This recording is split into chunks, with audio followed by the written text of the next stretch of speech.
Warahmatullahi wabarakatuh. Perkenalkan, nama saya Devi Tia Putri dengan NPM 2478272 dari program studi Teknologi Rekayasa Internet kelas 3C. Jadi pada video kali ini saya akan melakukan praktik hands-on untuk memenuhi penugasan mata kuliah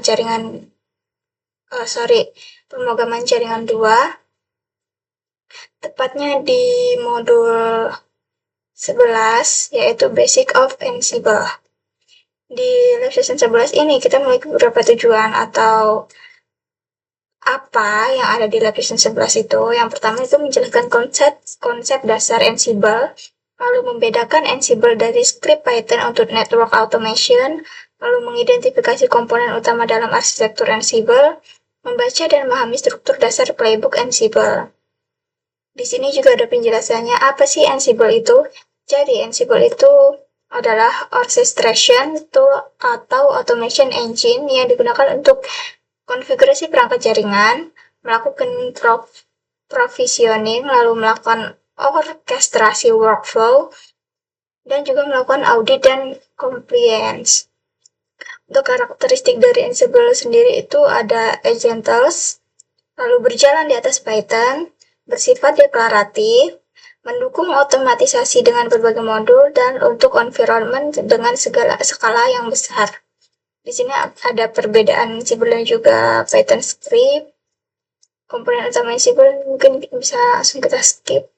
Nah, untuk format file inventory dan Ansible playbook ini bisa kita lihat ke langkah praktikumnya aja. Nanti kita lakukan di sini.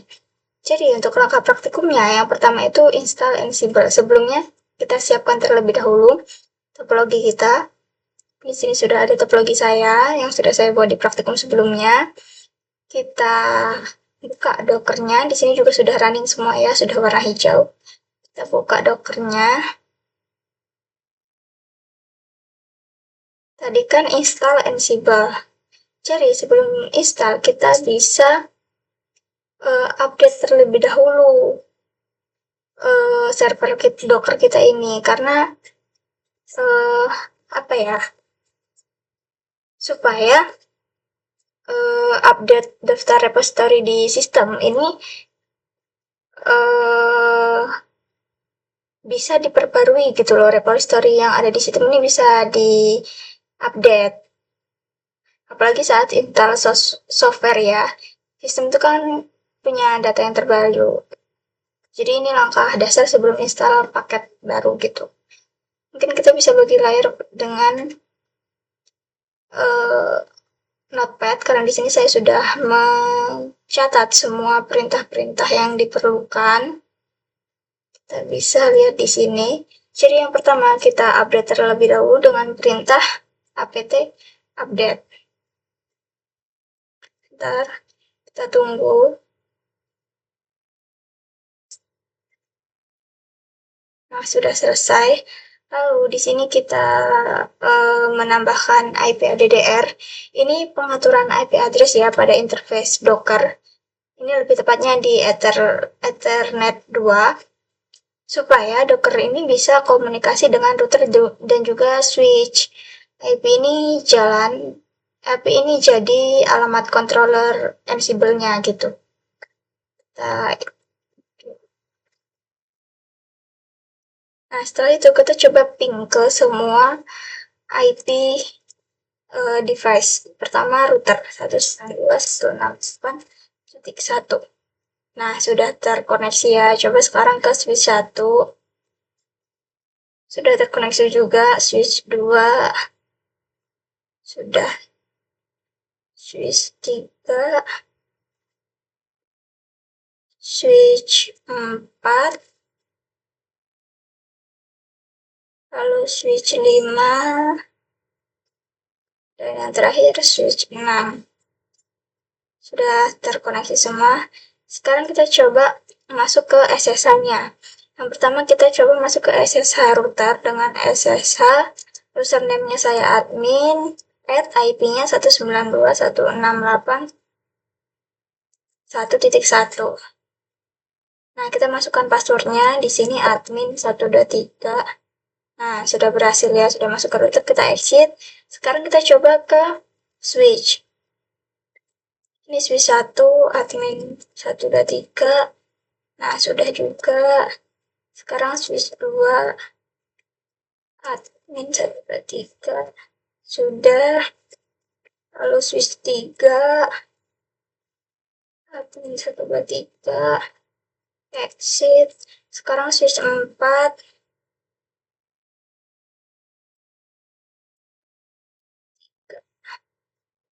Exit. Sekarang switch 5. 1, 2, 3. Exit. Sekarang switch terakhir yaitu switch 6. Admin 1, 2, 3. Nah, sudah bisa semua ya, SSH-nya sudah bisa semua. Login SSH ke Docker-nya sudah bisa, terus ping-nya juga sudah berhasil semua. Kita clear dulu. Next. Kita tadi kan mau install Ansible ya. Jadi install Ansible itu yang pertama.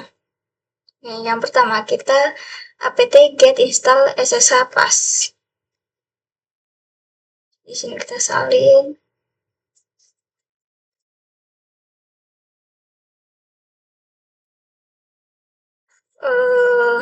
Perintah ini cepat karena sebelumnya saya sudah install ya di praktikum saat di lab.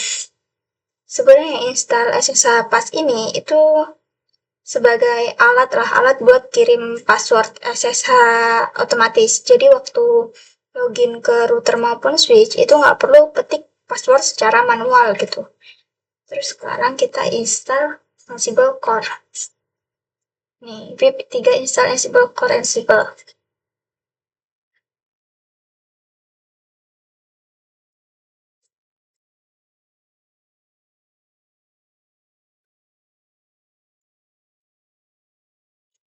Ini sepertinya jalannya lebih cepat. Nah, sudah selesai karena sebelumnya saya sudah install di lab. Lalu kita jalankan perintah ini sesuai yang di panduan praktikumnya ya.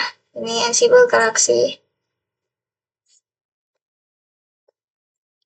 Kita langsung salin semua saja.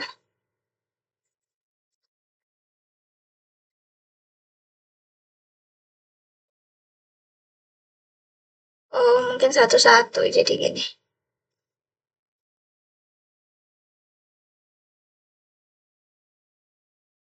Nah, kita isi.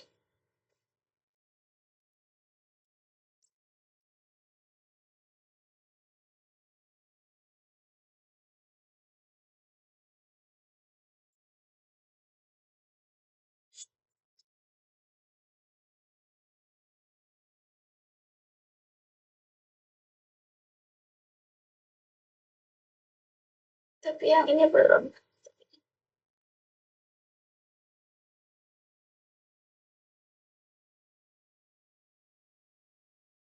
Lihat,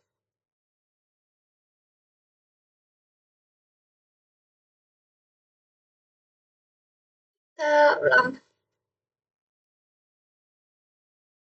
Apa sudah berhasil ya dia? Kayaknya sudah deh. Kita coba next ya. Langkah 2, menyusun file inventory. Sesuaikan atau buat ulang file inventory untuk digunakan dengan Ansible. Pastikan pada file inventory terdapat group all dan terdapat subgroup untuk routers maupun switches. Kita buat file yang sebelumnya saya jelaskan terlebih dahulu ya. Ini tadi pip 3 install ini tadi. Jadi pip 3 install Ansible Core Ansible ini install Ansible lewat Python pip. Jadi Ansible Core itu mesin utama Ansible-nya, lalu Ansible aja ini paket lengkap modul tambahannya. Terus di sini ada ini. Nah, ini adalah install collection modul Ansible khusus untuk jaringan Cisco supaya bisa pakai modul seperti iOS command, iOS config maupun iOS fetch. Sekarang kita akan membuat file inventory. Di sini saya juga sudah membuat menyimpannya. Kita nano saja. Nano inventory.yaml. enter. Nah, di sini kita isi.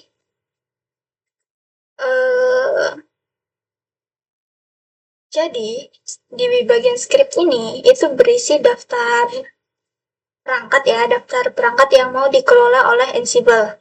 Jadi yang pertama di sini ada router, itu grup device routernya. Terus ada Ansible host, ini IP router.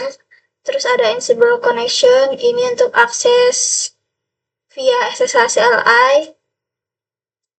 Terus ada Ansible Network OS, ini jenis sistem operasi sistem iOS-nya, terus Ansible user dan juga password SSH kita. Nah, untuk switch itu sama aja ya.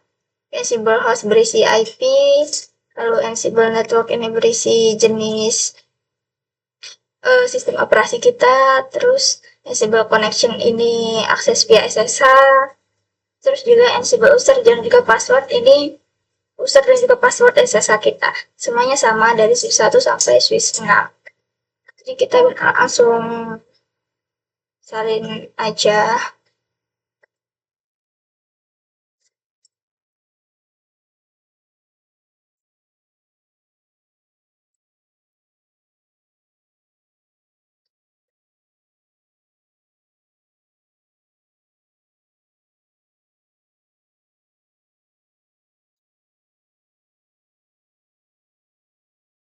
Kok bentar.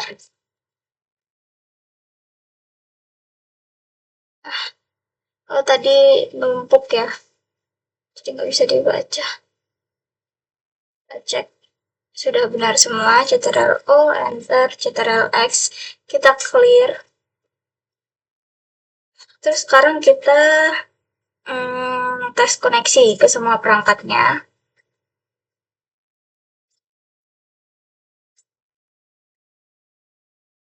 Nih, udah masuk ke langkah 3, itu mengunci koneksi ke perangkat dengan Ansible min inventory.yaml all min mping.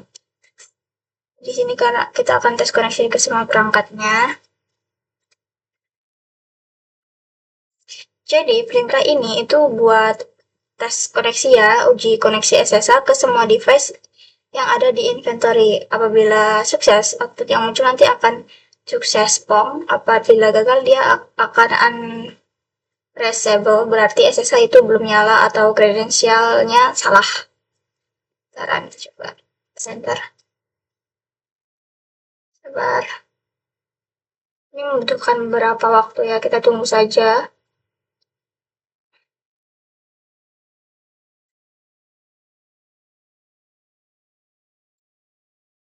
Nah, dia masih jalan.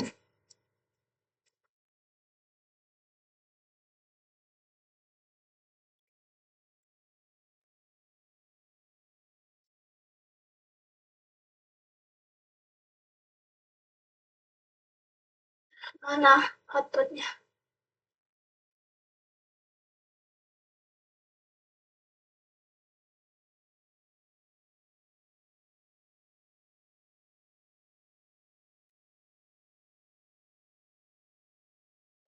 Oh, nah ini.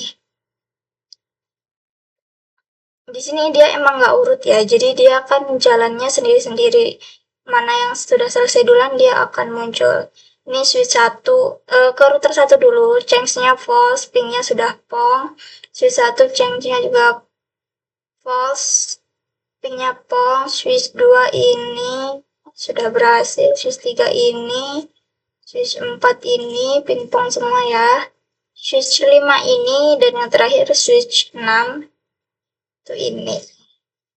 Berarti sudah berhasil ya.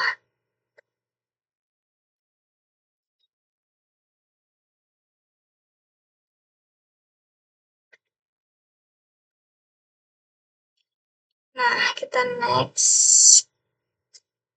Tulis playbook di samping dan simpan dalam file bernama getVersion.yaml. Jalankan playbook dengan perintah Ansible playbook min inventory.yaml getVersion.yaml. Jadi di sini kita disuruh menulis playbook kayak di sini. Cuman untuk komentarnya saya ubah-ubah sedikit, saya nggak persis di sini, cuman isinya sama. Kita tulis dengan nama file underscore version dot yaml.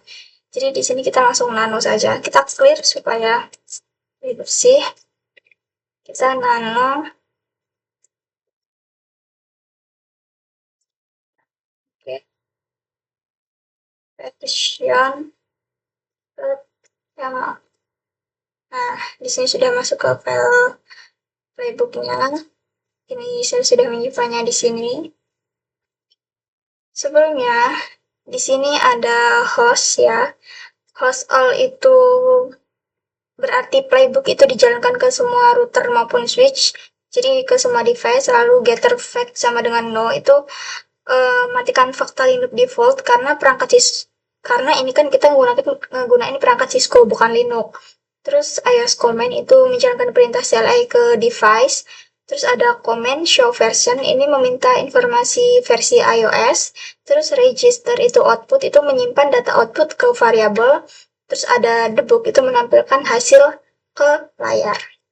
Ini kita salin, kita tempel di sini. Ctrl O, Enter, Ctrl X. Kita clear. Terus tadi diminta kita menjalankan. Nah, dengan perintah ini. Jalankan playbook dengan perintah ini. Karena sebelumnya saya sudah menyimpannya, ini. Kita coba jalankan playbooknya. Kita tunggu.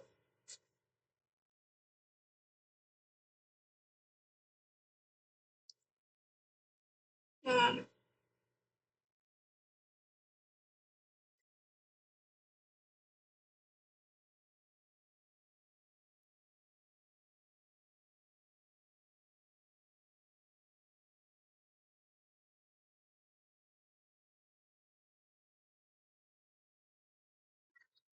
sudah ya. Di sini dari ini S4 sudah muncul outputnya, terus tadi terus Cisco IS Software, terus ini ada S2, ini S3, ini R1, ini S1, ini S5, dan ini S6. Terus di sini juga ada ringkasannya, play recap, router 1. Oke semua, oke. Unreachable-nya nggak ada, change-nya nggak ada, ini belum ada perubahan, valid nggak ada, skip nggak ada, semuanya sudah berhasil ya.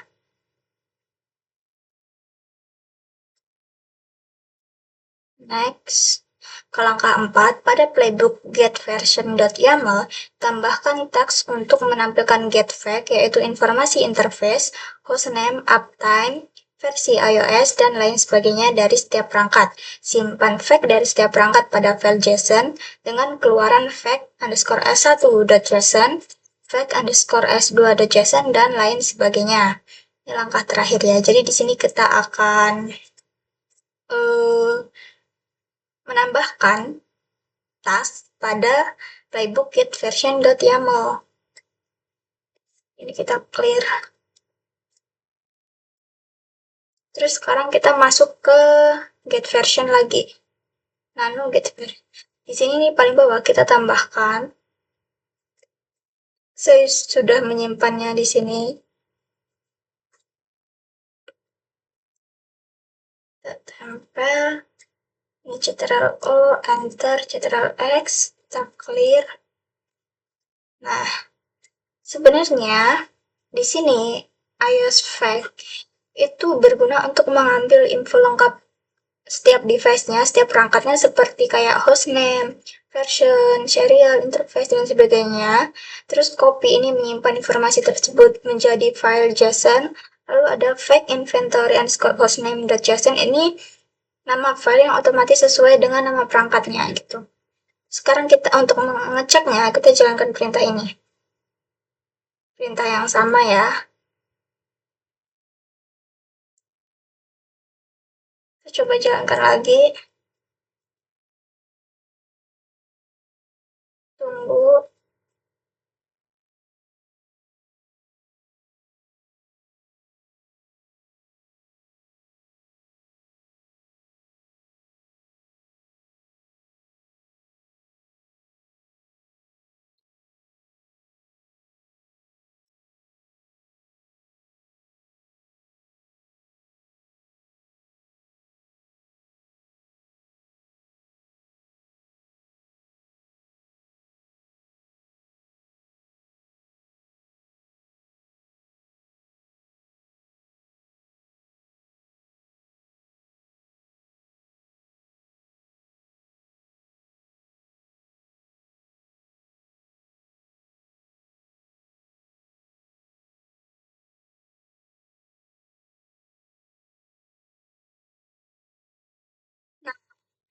Di sini ada langsung ke play recapnya aja ya.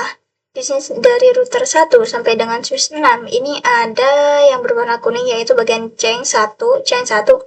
Semuanya ada perubahan satu-satu karena kita menambahkan tadi ya.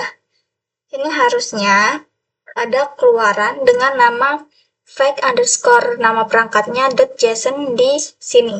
Untuk melihatnya kita coba ls, apakah ada.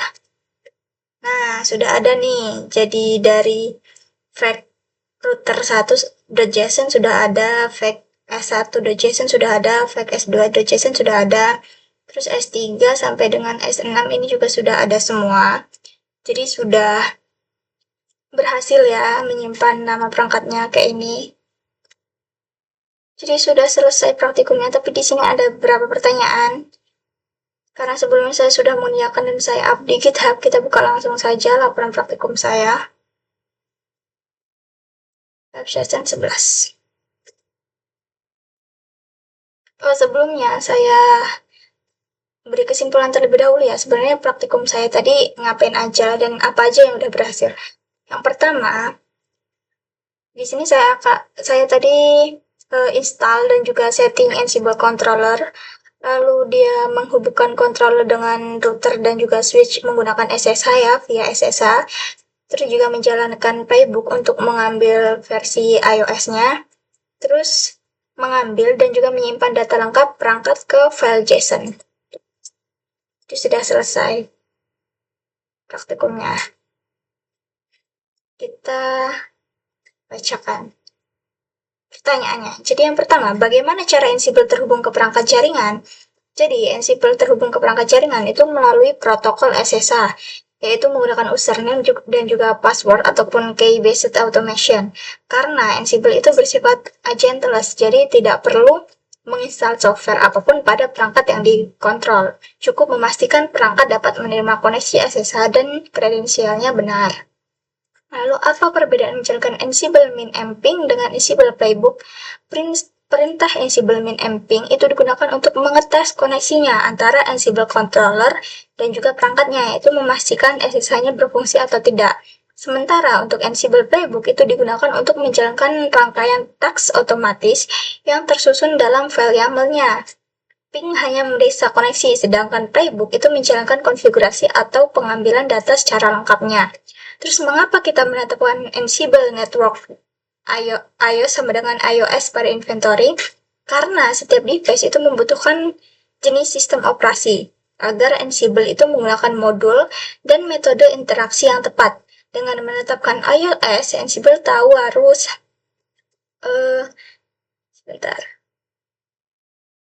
Ansible tahu harus memakai modul jaringan Cisco seperti iOS Command, iOS Config, dan juga iOS Fact. Mengapa getter fact sama dengan no itu digunakan pada playbook untuk perangkat Cisco? Jadi secara default, getter fact itu mengumpulkan informasi untuk server Linux maupun Unix, bukan ke perangkat jaringan.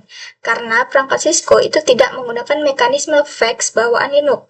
Maka getter fact itu dimatikan supaya playbook tidak gagal. Informasi perangkat diambil lewat modul khusus seperti iOS fact.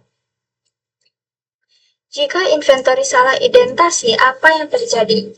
Maka playbook dan Ansible itu tidak akan bisa membaca struktur inventory-nya dengan benar, menyebabkan error parsing YAML atau device-nya tidak dikenali. Ansible bisa menampilkan pesan error seperti mapping values are not allowed atau host not found. Terus jelaskan secara singkat mengapa Ansible menggunakan YAML dan bukan Python sebagai bahasa playbooknya. Ansible itu menggunakan YAML karena lebih sederhana, mudah dibaca manusia, dan tidak membutuhkan kemampuan pemrograman. YAML itu fokus pada deskripsi state akhir, sedangkan Python itu memerlukan penulisan logika yang kompleks. Nah, di sini YAML lebih cocok ya untuk otomatis konfigurasi yang deklaratif dan terstruktur. Apa perbedaan filosofis paling mendasar antara Ansible dan juga script Python? Python itu bersifat imperatif, artinya programmer itu menentukan langkah satu persatu bagaimana sesuatu harus dilakukan. Sedangkan Ansible itu bersifat deklaratif, yaitu cukup menjelaskan keadaan akhir yang diinginkan dan Ansible akan menentukan perintah yang diperlukan. Python itu fokus pada alur perintah, sedangkan Ansible itu fokus pada hasilnya. Mengapa Ansible cocok untuk konfigurasi massal, misalnya 20 perangkat sekaligus? Karena Ansible itu menjalankan task secara paralel ke banyak perangkat sekaligus, bukan satu persatu seperti script manual. Selain itu, Ansible itu bersifat idempotensi sehingga tidak mengulang teks yang sudah sesuai dan mengurangi risiko kesalahan konfigurasi massal. Apa yang dimaksud dengan automation engine dalam Ansible? Automation engine itu berarti Ansible itu mengotomatisasi dan mengorkestrasi proses konfigurasi, deployment, monitoring, dan update dari banyak perangkat. Mesin ini mengeksekusi task secara otomatis tanpa perlu campur tangan manusia di setiap langkahnya. Tip nomor 10, mengapa Ansible dianggap lebih aman untuk update konfigurasi dibanding script Python? Karena Ansible memiliki independensi yang mencegah perubahan berulang dan menghindari kesalahan yang fatal. Selain itu, Ansible memvalidasi hasil eksekusi dan memiliki fitur rollback dan check mode mengurangi resiko kesalahan konfigurasi yang tidak disengaja. Lalu pertanyaan nomor 11, apa bedanya imperatif dan deklaratif dalam otomasi jaringan? Jadi, imperatif itu menjelaskan langkah detail secara urut seperti bagaimana proses dilakukan, sedangkan deklaratif itu menyatakan keadaan akhir yang diinginkan, sedangkan sistem yang menentukan langkah untuk mencapainya. Untuk imperatif sendiri itu fokus pada proses, sedangkan deklaratif itu hanya fokus pada hasil. Pertanyaan terakhir, nomor 12, mengapa Ansible menggunakan konsep inventory? Karena inventory itu merupakan daftar perangkat beserta IP, kredensial, dan pembagiannya ke dalam grup seperti router dan juga switch. Inventory itu membuat Ansible bisa bekerja pada banyak devices secara terorganisir dan memudahkan eksekusi tasnya berdasarkan kelompok perangkatnya gitu. Sudah selesai ya. Jadi kita ketikkan terlebih dahulu semua perangkatnya. Praktikumnya sudah selesai. Di sini saya juga sudah membacakan jawaban pertanyaan-pertanyaan yang diberikan pada soal. Jadi mungkin itu saja video yang dapat saya sampaikan. Kurang dan lebihnya saya mohon maaf. Saya akhiri. Wassalamualaikum warahmatullahi wabarakatuh.